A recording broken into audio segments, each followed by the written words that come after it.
Mpira wa miguu huvuta hisia kumbili, furaha na majonzi. Hisia hizi huunganisha watu kuwa kitu kimoja. Usiku wa jana, kati ya maelfu ya mashabiki waliokuwa wameelekeza macho yao kwenye matokeo ya mchezo wa Ufaransa dhidi ya Sweden, hakuna aliyedhani kuwa tukio la kumbatio lingeibua hisia na kubaki kwenye historia zaidi ya ushindi wa bao 3-0. Soka mara nyingi hutazamwa kama mchezo wa mbinu, nguvu na ushindani mkali wa kusaka ushindi ndani ya dakika 90. Lakini mara chache hutokea tukio linalowafanya watu wasahau matokeo ya mchezo na kuanza kuzungumzia ubinadamu.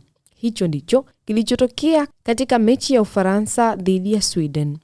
Siku chache kabla ya mchezo huo, kambi ya Ufaransa iligubikwa na huzuni kubwa baada ya kocha mkuu Didier Deschamps kupokea taarifa za kifo cha mama yake mzazi. Habari hizi zilimlazimu kuondoka kambini ili kuwa pamoja na familia yake katika kipindi kigumu cha maombolezo.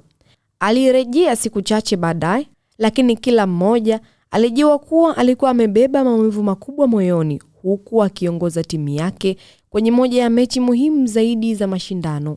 Wachezaji wa Ufaransa waliingia uwanjani wakijua kuwa hawakuwa wanapigania tiketi ya hatua inayofuata pekee.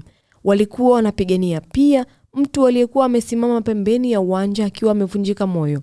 Kila pasi, kila mbio na kila mpira uliopigwa ulikuwa na maana zaidi ya soka. Dakika ya 45, Kylian Mbappe akaifungia Ufaransa bao la kwanza.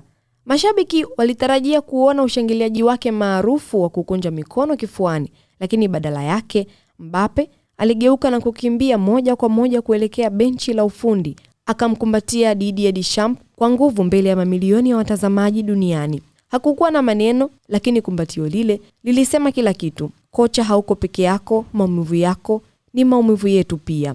Dakika ya 75, Mbappe akafunga tena, akaihakikishia Ufaransa ushindi mkubwa. Mabao hayo hayakumfanya tu kuwa shujaa wa mechi, bali pia akamfikisha kwenye rekodi mpya ya kuwa mfungaji bora wa muda wote wa kombe la dunia miongoni mwa wachezaji wa Ulaya. Wakati huo huo, ushindi huo ulimfanya Didier Deschamps kuwa kocha aliyeshinda mechi nyingi zaidi katika historia ya kombe la dunia. Lakini cha kushangaza ni kwamba baada ya filimbi ya mwisho, watu wengi hawakuwa wanazungumzia rekodi hizo.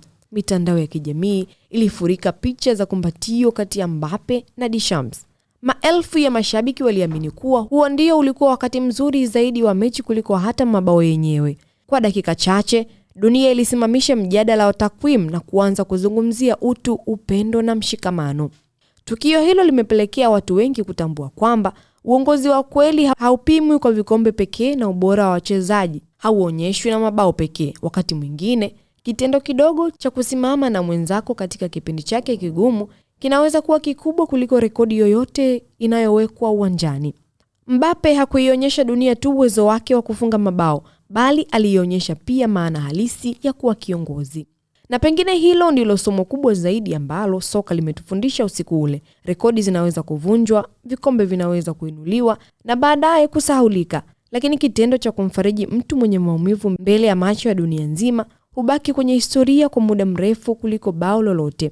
Usiku wa Ufaransa dhidi ya Sweden, dunia haikushuhudia tu ushindi wa timu moja, ilishuhudia ushindi wa binadamu. Hii ni Ayo TV Sports, mimi ni Gladness Joseph.